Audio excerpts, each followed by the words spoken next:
아내 경력 단절시키고 시집살이 관망한 정대세. 친형, 계속 사과해. 일침, 한이결, 어제 TV. 뉴스엔 서윤아 기자. 전 축구선수 정대세가 과거 시집살이 당하는 아내에게 했던 태도로 친형 정희세에게 일침을 당했다. 10월 27일 방송된 MBN 예능 한 번쯤 이혼할 결심. 이하, 한이결, 15회에서는 일본으로 출장을. 가형에게 고민 상담을 하는 정대세의 모습이 그려졌다. 정대세는 축구 관련 중계, 방송 일 때문에 일본을 왔다 갔다 하며 생활 중이었다. 이날도 일본 출장을 가야 했던 정대세는 전날의 다툼이 찝찝해 명서연의 방문 앞까지 갔지만 결국 인사 못하고 집을 나섰다. 정대세는 인사도 안 하고 나간 건 처음. 원래 아무리 싸워도 밥은 무조건 같이 먹고 나갔었다고 밝혔다. 정대세가 일본에서 바쁜 스케줄을 보내고 있을 때 명서현도 한국에서 커리어우먼처럼 차려입고 일을 하러 외출했다. 승무원 출신으로서 승무원 지망생들 특강을 진행한 것. 돌발 질문으로 지망생들을 당황시키고 프로페셔널하게 맞춤형 조언을 건네는 명서현의 생기 있는 모습이 눈길을 끌었다. 특강을 마친 명서현은 과거 함께 승무원으로 일했던 친구를 만났다. 이 자리에서 누구의 아내, 엄마로만 사는 게 너무 내 존재가 없는 것 같다. 고 솔직한 마음을 털어놓은 명서현은 승무원 일에 대한 미련을 드러냈다. 남편 때문에 일을 그만뒀다. 는 명서현은 사실 많은 승무원 중 톱 13인만 들어갈 수 있다는 대통령 전용기 승무원이었다. 하지만 허니문 베이비가 생기며 결혼하고 한 달 만에 일을 관뒀다고. 정대세는 제가 가부장적 생각이 남아있었다. 일하면 자식에게 주는 사랑이 줄잖나. 애들을 케어해주면 좋겠다고 말했다. 며 지금은 이를 미안하게 생각함을 털어놓았다. 명서현이 32살 찾아온 복직 기회를 포기한 이유 중엔 축구선수인 정대세의 내조 문제도 있었다. 한편 일본에서 일을 끝낸 정대세는 고향 나고야로 가 친형 정희세를 만났다. 과거 한국에서 골키퍼로 활약했던 정희세는 현재 일본에서 가업을 이어받아 사업 중이었으며 정대세, 명서현 부부에겐 이혼을 막아준 은인이었다. 정대세 정희세의 만남에 과거 명서현이 한 인터뷰가 공개됐다.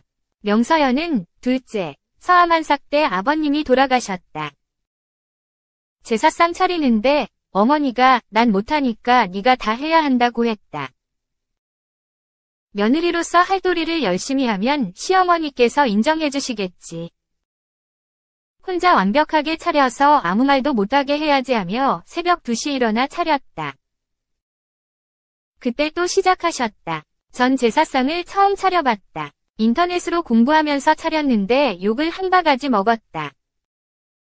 밤까지 일을 하고 또 대세씨의 친척 집에 가서 요리하고 설거지하고 새벽 넘어 집으로 갔더니 허리가 끊어질 것 같더라. 고 회상했다. 출산하고 1년도 안 된 몸으로 견딘 시집살이였다. 명서현은 대세씨는 쿨쿨 자고 있고 나 미치겠다. 허리 끊어질 것 같아 라고 혼자 궁시렁거렸더니 또 시댁 욕이야 또. 왜 시댁 욕을 해? 여기 오면 일하는 게 당연한 거지라고 대세씨가 말했다. 나를 사랑한다고 결혼한 남편이 허리 아파? 주물러 줄까? 라는 말은 못할 망정 화를 내 참을 수 없었다. 며 지금 이 자리에서 말해. 엄마 아들로 살 거면 여기 있고 나랑 같이 부부로 살 거면 지금 집으로 가. 라고 당시 정대세에게 이혼을 언급했다고 밝혔다.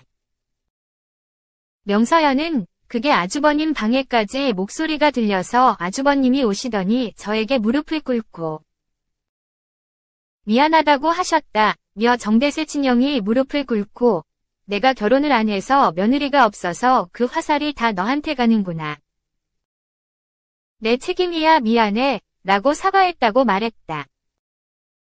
정작 정대세는 옆에 가만히만 있었다는 말에 정대세는 저도 그때 너무 미숙했다. 결혼하고 나서부터 계속 우리 집 흉을 본 게 쌓여 또 불만이야 라는 말을 했다. 얘기가 안 나왔는데 저도 이때 도와주려고 했는데 서현 씨가 돕지 말라고 했다. 고 스튜디오에서 해명했다.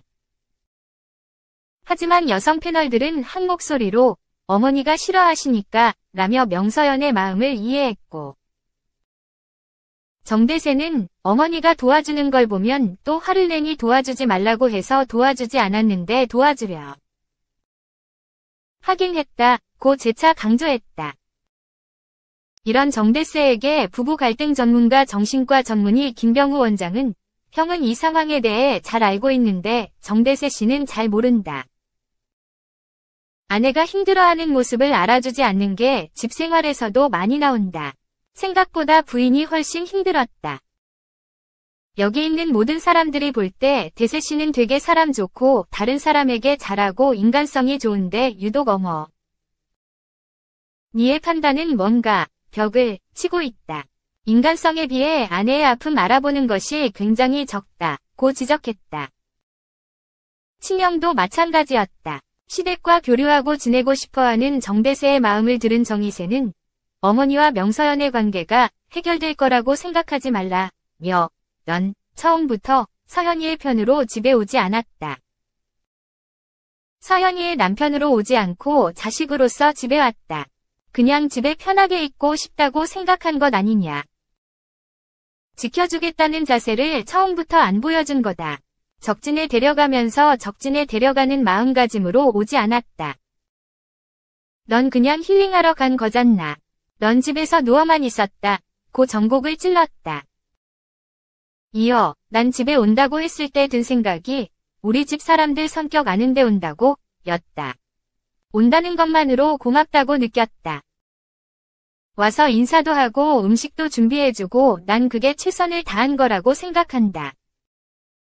첫걸음부터 잘못했으니 바로 잡아야 하는데 마이너스가 된 감정을 되돌리기는 어렵다. 할 수 있는 건 이유를 제대로 들어주는 거다. 불마을 다 말하라고 하고 넌 그냥 계속 사과하라. 고 조언을 건넸다. 친형이라는 존재를 크게 생각한다는 정대세가 명서연의 힘듦은 진심으로 이해하고 고부 갈등을 해결할 수 있을지 귀추가 주목된다.